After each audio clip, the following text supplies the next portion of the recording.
안녕하세요. 절대값TV의 명품 PD 한PD입니다. 자, 앞으로 우리나라 사회에서 가장 문제가 되는 게 고령화 사회예요. 고령화 사회. 저출산 고령화. 자, 근데 그게 먼 이야기 같았는데 지금 우리 이 사회가 초고령화 사회로 진입을 했다라는 이야기가 나왔어요. 자, 이 초고령화의 기준은 20%예요. 전체 인구의 20%가 65세 노인이 20%이면 초고령화 사회가 된다. 자, 2008년도에 10%였어요. 10%. 2024년도에 20%가 넘었다라는 거예요. 자, 여러분들, 제가 세종에 사니까 사실 세종에 살다 보면 노인들이 별로 안 보여요. 여기는 젊은 도시니까. 그죠? 20대, 30대, 40대가 주로 많죠.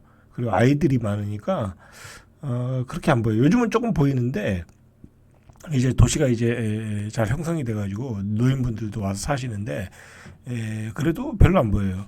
그런데 제가 얼마 전에 서울에 한번 가보니까 서울에 뭐 젊은 분도 많지만은 그 서울에도 노인들이 많더라고요. 보이는 게 다 노인이야. 그러니 서울은 부산이나 뭐 울산에 비해서는 노인 인구 비율이 떨어지는데도 불구하고 그렇게 많이 보이니 부산이나 울산 같은 데는 얼마나 심하겠어요. 그죠?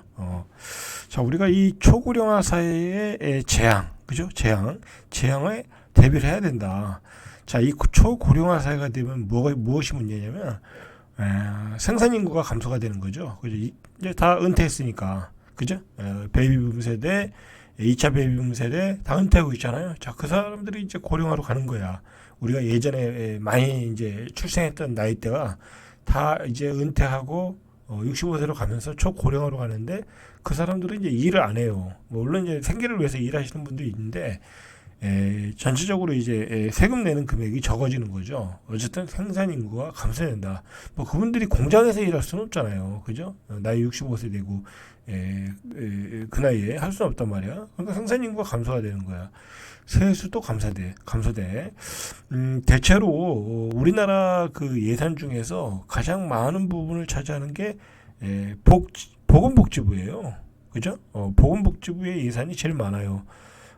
일본 같은 경우에 자료를 보면 예산의 3분의 2가 보건복지로 들어가는 거야.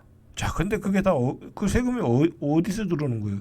바로 생산인구들이 세금을 냈던 그에서 세금을 걷었던 부분에서 지출을 하는 거잖아요. 근데 세수는 적어지고 지출할 곳은 많아져. 그죠? 이제 대책을 세워야 되겠죠. 그죠? 자, 그리고 이제 앞으로는 이제 복지가 축소될 수밖에 없겠죠. 세수가 줄어드니까. 그죠? 자, 어쨌든 노인들만 보인다. 이 초고령화 사회는. 자, 이게 자료인데, 이 보세요. 이게 얼마나 심각하냐면, 자, 이게 시도벌 65세 이상 노인 인구 구성 비율이에요. 2010년, 20년, 30년이야. 이게 옛날에 나온 자료죠, 이게. 옛날에 나온 자료니까 30년까지밖에 안 나와서 그 뒤로 나올 수 있는데. 자, 보니까 20년은 이미 지났고, 그죠? 보시죠. 서울이 20년도에 20%를 넘었어, 이미. 이미 넘었어요, 이미. 자, 그리고 30년도 되니까 33.5야. 자, 증가율이 174%야. 자, 엄청나게 폭발적으로 증가하고 있는 거죠. 서울 같은 경우도. 그죠? 그러니까 2030년 앞으로 한 5년, 6년 있다가는 보이는 사람 중에 10명 중에 3.3명은 이제 노인이다. 이제 그렇게 되는 거고. 자, 부산을 보니까 부산이 2026년에 부산은 노인과 바다의 도시죠. 2020년에 26.9%야 이미 27%에 가깝죠. 그죠? 부산도 가면 노인들이 많더라고요.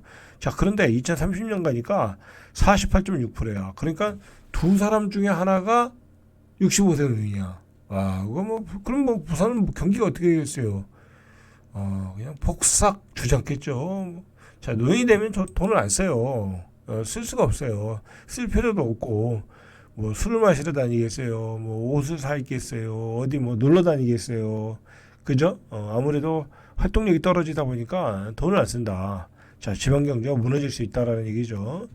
자, 대구광역시도 보니까 2020년도에 22%야. 근데 2030년도에 40%야. 어마어마하죠.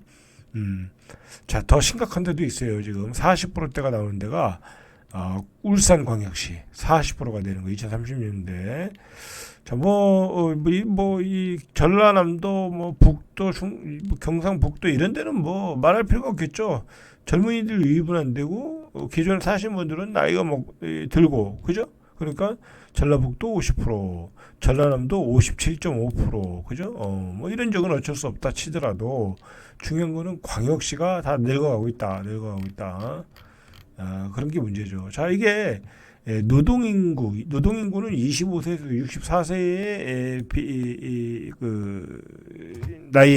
나이인데, 자, 보세요. 이게 이 회색 막대기가 노동인구거든요. 그리고 이 건색 막대기가 노인인구야. 근데 시간이 갈수록 노동인구, 생산인구는 줄어들고 노인인구는 커지고, 그런 모습을 보여주고 있죠. 자, 또 기대 수명은 더 높아지고 있어. 계속해서 기대 수명은 높아지고 있다. 어쨌든 의료비가 많이 드는 거였잖아요. 의료비가, 그죠? 의료비가. 자, 보시면은 이게 국민연금 재정수지 추계인데, 세지 추계인데, 이 파란색이 수익 금액이에요. 수익 금액은 쭉 올라가는데 2040년 되면 이제 크게 올라가질 않아요. 이제 크게 올라가질 않아. 수익 금액이 크게 올라가질 않아요. 그런데 요 막대기가 요 줄이 요게 이제 지출이거든요. 그죠? 이 지출은 2045년 가면 2043년 정도, 벌써 2030년이죠. 2030년, 25년, 여기서부터 이미 2025년부터 가파르게 오르기 시작해요. 그죠? 가파르게 오르기 시작해. 그러면 수익과 지출액의 어떤 갭이 커지는 거죠. 적자가 난다는 거죠. 그죠? 자, 이게 문제라는 거예요. 이게 문제다. 자, 어쨌든 노인들이 많아진다는 것은 이제 소득이 적어요. 소득이 적어지는 거예요. 이제 일을 안 하고, 그리고 저임금을 받아가면서 이제 일을 해야 되니까. 그리고 소비력이 약해. 경제에 타격이 올 수밖에 없어요. 그 타격은 지방이 더 올 수 있어요. 지방에서. 자, 왜 그러겠어요, 지방은. 그리고 고령화가 심해지면 이제 지방에 살 수가 없어요. 지방에 살 수가 없어. 인프라가 없기 때문에. 특히 이제 군 단위 지역, 조그만 시 단위 지역, 점점 살 수가 없어요. 지방의 그 인프라가 계속 무너지기 때문에. 이제 나중에는 광역시도 힘들어질 수 있어. 그러면 그 사람들이 다 어디로 가겠어요? 서울 수도권으로 몰려오겠죠. 그죠? 서울 수도권으로 몰려갈 가능성이 있어요. 그죠? 자, 그렇기 때문에 지방에 무너지는 속도는 더 빨라질 수 있다. 그렇게 생각하셔야 돼. 그래서 제가 계속해서 강조하지만 지방에 아파트 사지 말아라. 그죠? 지방에 아파트 사지 말아라. 세종까지는 괜찮아요. 그죠? 서울 세종은 괜찮은데 세종은 자꾸 늘어나는 도시니까, 인구가 계속 늘어나는 도시니까 괜찮은데, 젊은 도시고. 그러나 다른 지방은 사지 말아라. 지방은 아주 순식간에 무너질 수 있어요. 그죠? 지금 여러 가지 악재를 만났어. 저출산, 고령화, 그 다음에 지방 경제를 끌고 가던 중공업들의 쇠락, 그죠? 석유화학, 철강, 그죠? 그런 산업들이 지금 우리가 선진국 경제로 들어서면서 이미 그 주도권을 다 뺏겼어요. 그죠? 중국한테 뺏겼죠. 중국한테 뺏기면서 급격한 구조조정을 하고 있어요. 그죠? 근데 지방에 있는 기업들이 뭐예요? 전부 석유화학 단지 아니에요. 그리고 철강, 그죠? 그다음에 좀 울산 같은 데 자동차까지. 자동차는 괜찮은 것 같아요. 그죠? 자동차는 괜찮아요. 그죠? 우리나라 아직은 압도적인 게 있으니까.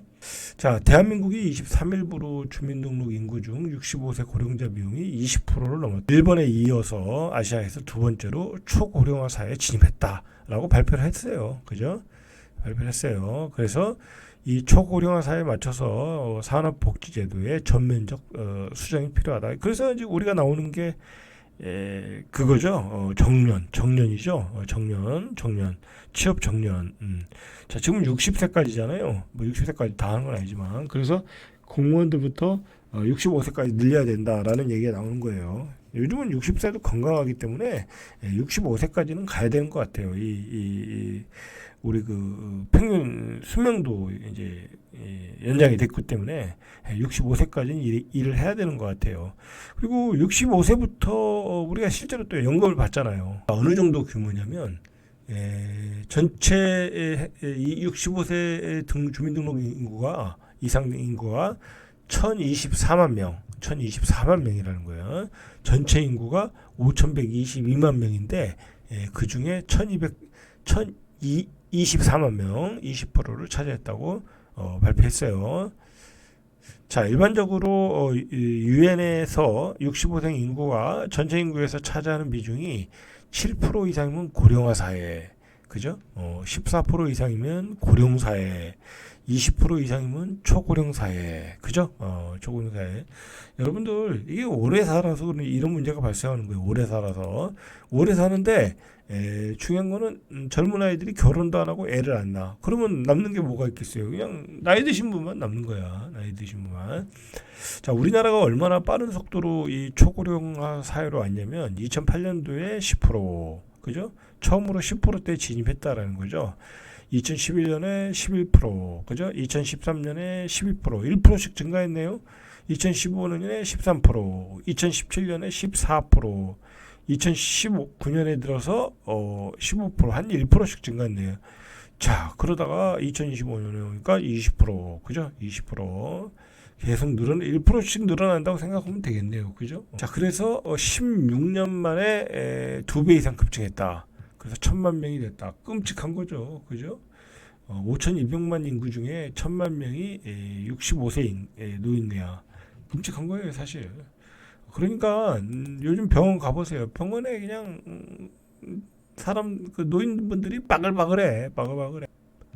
자, 전 세계에서 초고령 사회에 진입한 국가는 독일, 프랑스 등 유럽 선진국 중심으로 총 20여 개국이다. 아시아에선 2006년 진입한 일본이 유일했다. 자, 그러니까 선진국일수록 이제 초고령화 사회로 가는 것 같아요. 자, 일본은 이미 1970년에 고령화 사회에 들어선 지 24년 만에 고령 사회가 되었고 12년이 지나서 초고령. 그러니까 일본이 고령 사회에서 초고령 사회로 가는데 12년이 걸렸다는 거예요. 12년이. 자, 그런데 우리나라는 고령 사회에서 초고령 사회로 가는 데는 7년이 걸렸어요. 그죠? 너무 빨리 걸린 거야. 자, 한국은 2000년에 고령 사회, 2017년에 고령화 사회, 2000년에 고령화 사회, 2017년에 고령 사회, 2024년에 초고령 사회. 한 7년 만에 노인의 나라가 됐다. 자, 독일과 프랑스는 고령 사회에서 초고령 사회로 진입하는데 37년, 39년. 글쎄요, 이게 무슨 차이? 왜 이렇게 우리는 빨리 걸렸을까요? 그죠? 그게 좀 이게 뭐냐면 결국은 저출산 때문에 그런 거예요. 저출산 때문에. 그죠? 저출산 때문에. 아이를 안 낳으니까 밑에서 아이를 낳았으면은 이 퍼센테이지가 올라가는 게 좀 느렸을 텐데 아이를 안 낳으니까 결국은 이제 노인들이 많은 비율을 차지하게 된 거죠. 자, 그래서 가장 늙은 국가가 됐다고 그래요. 2040년에 한국의 노인 인구 비중은 34%. 그죠? 일본과 비슷한 수준. 2045년엔 일본을 추월해서 세계에서 가장 늙은 국가가 된다. 뭐 이건 당연한 결과예요. 당연한 결과. 애를 안 낳으니까. 그죠? 애를 안 낳으니까. 자, 이 대한민국이 큰일 났어요. 그죠? 뭐 인구학적으로도 지금 문제가 있고, 정치적으로도 문제가 있고, 그죠? 아주 정치는 완전히 뭐라 할까요? 이건 자기들 밥그릇만 챙기는 그런 정치를 하고 있잖아요. 그죠? 사실 권력을 가진 사람들한테 기대할 필요도 없지만, 그 다음에 경제도 그렇게 돌파구가 잘 안 보여. 그죠? 대한민국이 이 선진국으로 진입을 했지만은, 지금은 위기. 전체적으로 위기가 온 것 같아요. 그죠? 자, 가장 늙은 국가가 된다. 대한민국은. 이제 그렇게 되는 거예요, 이제. 반면에 이제 기대 수명은 더 높아지는 거죠, 점점. 기대 수명이 더 높아지니까 어떻게 되겠어요? 고령화가 더 되겠죠. 자, 그런데다가 지금 우리 젊은이들이 아니라 이제 평균 뭐 주로 젊은이들이 대출 받았겠죠. 30, 40대들이 많이 받았을 테니까 1인당 가계 대출이 9,500을 돌파했다는 거야. 1인당. 자, 여러분들 최근 집값이 폭등하고 뭐 분양가 폭등하면서 막 무리하게 집을 샀잖아요. 그러면 신혼부부가 둘이 샀으면 둘이 2억을 대출받았고 거기다 아기까지 있으면 3억을 대출받았고 집을 샀다는 거야. 평균 2억은 깔고 있다는 얘기야. 그죠? 평균 3억이 될 수도 있겠다. 그죠? 평균 3억은 깔고 있다는 거야. 3억, 4억까지 내시면 4억이니까. 자, 그렇게 대출을 받고 샀는데 집값이 안 올라. 그죠? 집값이 안 올라 앞으로. 자, 그렇게 되면 어떻게 되겠어요? 그죠? 어떻게 되겠어? 그냥 평생 빚만 갚다 가는 거야. 평생 빚만 갖다 가는 거야. 그리고 어쨌든 지금 저출산 고령화가 뭐 뚜렷하게 나타났고 고령화 사회로 이미 진입을 했고, 그죠? 이미 진입했고, 그리고 우리나라의 성장률이 2040년, 45년까지 계속 나오고 있잖아요. 그죠? 나오고 있잖아요. 뭐 그 KDI에서 나오고, 한국은행에서 나오고, 그 다음에 IMF에서 나오는데 내년부터 1.2% 이하로 떨어지는 거 아니야? 1.8, 1.9 나오는 거 아니에요? 잘 나와야. 그럼 그 다음에도 계속 떨어지는 거 아니야? 그래서 2040년대에 가면 마이너스 성장. 저출산 고령화가 되면 소비를 못 하잖아요. 그죠? 소비. 여러분들 백화점 한번 가보세요. 백화점 한번 가면 전부 다 그 젊은 부부들이 아이들을 데리고 와서 뭐 먹을 것도 사주고 옷도 사주고 신발도 사주고 그러면서 소비가 되는 거예요. 그죠? 거기 백화점 가서 보면 나이 드신 부부들 뭐 60대 이상의 부부들이 다 와가지고 거기서 뭘 쇼핑하는 거 보셨어요?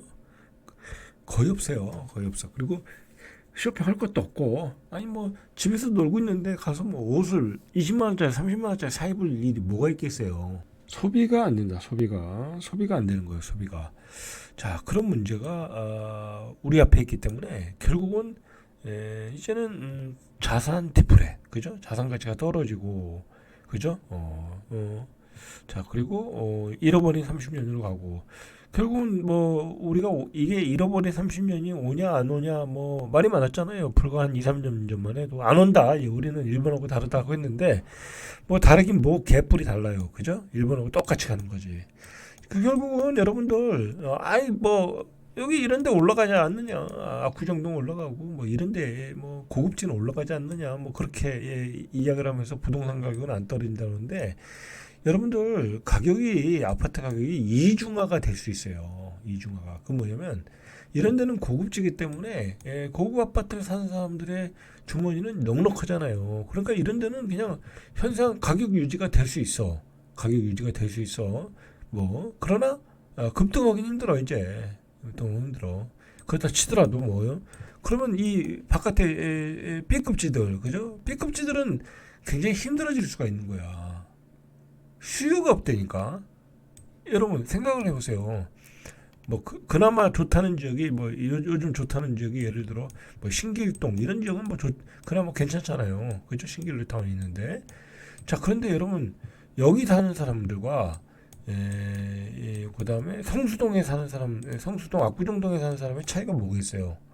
여기는 직장인이잖아. 그죠? 여기는 직장인이 다니는 거고 여기는 저기 뭐야 완전히 그 CEO 그죠? 아니면 뭐 스타트업에서 떼돈 번 사람들 그런 사람들이 사는 거잖아. 그죠? 엄청난 재력가들이 사는 거잖아. 근데 여긴 직장인이라고. 그러면요 어차피 잃어버린 30년이 되면 우리 직장인들의 어떤 그 구조조정 그죠? 직장에서의 구조조정도 쌀바라게 일어날 수 있어. 그죠? 무지막지하게 일어날 수 있어. 뭐 이게 여기 다니는 사람들이 다 직장 다니는 거 아니에요? 그죠? 뭐 직장이라는 게 뭐예요?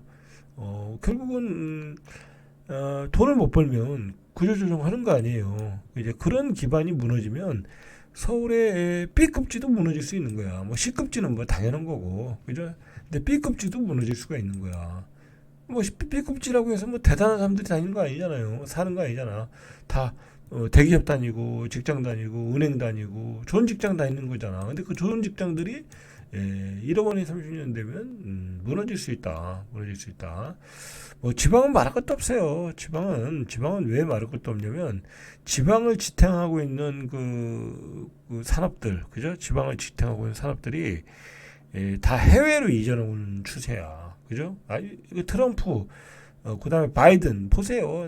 미국에다 공장 안 지면 뭐 관세 때리고 그다음에 뭐 보조금도 안 주고 들어오면 보조금 뭐 주고 그러니까 다 들어가잖아. 그죠?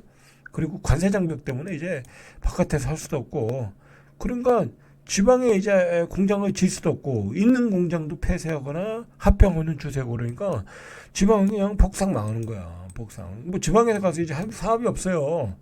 우리가 중진국 시대에는 중화학공업을 가지고 울산 뭐 부산 뭐 그다음에 뭐 여수산업단지 막 졌지만 이제 그런 것들이 쇠락이 된 게야.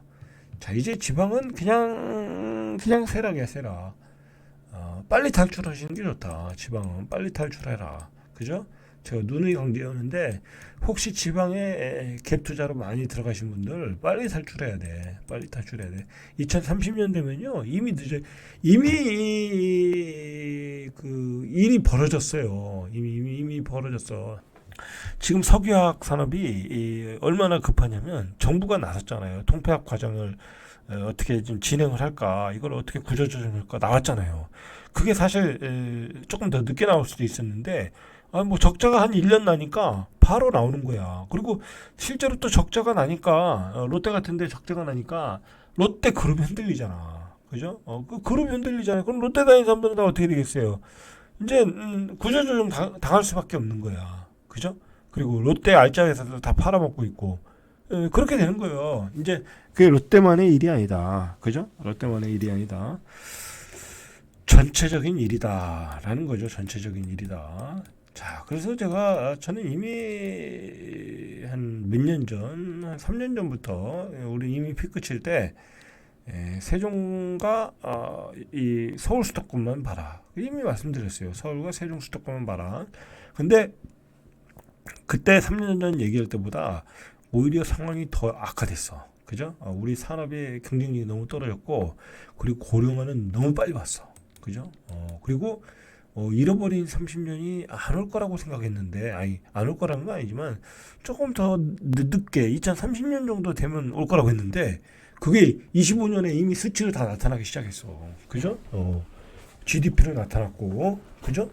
세수로 나타났고, 저는요, 이런 상황에서 우리가 지금, 뭐랄까, 똘똘 뭉쳐가지고 지금 뭐 어떤 이런 돌파를, 이런 문제, 이런 난제들을 해결해야 되는데, 우리 정치가 지금 이런 상황에서는, 정말 여러 가지 이 복합적인 위기가 온 것 같아요. 그죠?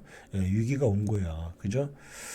자, 위기가 왔어요. 자, 여러분들, 그러니까 사실상 요즘 뭐 투자하는 사람들도 다 그냥 다 집 팔고 있잖아요. 저기 뭐야, 그 강사하는 애들이나 좀 뭐 집을 뭐 사라, 뭐 재개발 사라 부추기고 있지만 사실 그거 별 의미가 없어요. 별 의미가 없다니까. 아니 예를 들어서 얘기가 좀 길어지는데, 아니 재개발 샀어. 그럼 이거 한 10년 내지 15년 걸릴 거 아니야. 그죠? 10년 15년 걸릴 거 아니야. 근데 그때는 뭔 일이 벌어질지 어떻게 알아? 그거 지금 사놓고 뭐 고생할 일이 뭐 있냐고. 그때 되면 뭐 진짜 완전히 뭐 부동산 버블이 붕괴될지, 그지? 완전히 고령화 사회로 가고 하는데 글쎄 의미가 있을까요? 그게 별로 의미가 없다고 봐요. 그러니까 조금 똑똑한 사람들은 그냥 똘똘한 한 채, 그죠? 똘똘한 한 채로 가고 있는 거예요. 그리고 여러분들 한번 생각을 해보세요. 내가 돈이 한 200억, 300억 있어. 근데 집도 하나 있어. 그죠? 압구정동 아파트도 하나 있어. 그리고 한 200억, 300억 있어. 큰 소냐. 여러분 같으면 그것 가지고 무엇이겠어요? 그러면 압구정동에다 하나 더 살까? 내 이름으로? 그 두 개 사면 어떻게 되겠어요? 양도세 때문에 팔기도 어렵고 세금도 어마어마하게 되겠죠? 그죠? 에이, 뭐 그러면 지금 압구정동 현대아파트가 뭐 한 60억 해. 120억 가면 되잖아. 아니 120억 가든 안 가든, 갈 수도 있고 안 갈 수도 있지만 그러면 내가 60억을 가지고 60억을 가지고 다른 거 투자하면 그걸 세금 안 내면서 세금도 안 내면서 그걸 못 벌을까요? 그 정도는 못 벌을까요? 벌 수 있어요. 최소한 강남에 금융 지식을 가진 어떤 그 부자라면 벌 수 있어요. 간단하게 생각해서 그 60억 내가 압구정동 현대 아파트 하나 사고 그리고 건물 하나 갖고 압구정동에 그죠? 그 나머지 돈 가지고 뭐 하면 되겠어요? 예를 들어 금을 사면 되죠. 그죠? 금을 사면 되는 거야. 금값의 추세를 보세요. 금값의 추세. 아니 압구정동 현대 아파트가 60억에서 120억 가는 일이 쉽겠어요? 지금 금이 35만 원에서 예를 들어 35만 원이 70만 원 가는 게 쉽겠어요. 그죠? 금의 장기 추세를 보면요. 금값도 계속 올라요. 금값도 계속 오른다. 오를 수밖에 없어요. 왜냐면 금이라는 것은 공급이 한정돼 있고 그리고 수요는 많고 그리고 세상이 혼란할수록 금의 수요는 많아지는 거야. 왜냐면 금같이 세계 공통 그 화폐가 어디 있어요. 그죠? 난 금만 들고 있으면 어디 가서 살 수 있잖아요. 달러는 어떻게 될지 모르잖아요. 그죠? 뭐 미국이 어떻게 될지 모르는 거니까. 자, 그렇단 말이에요.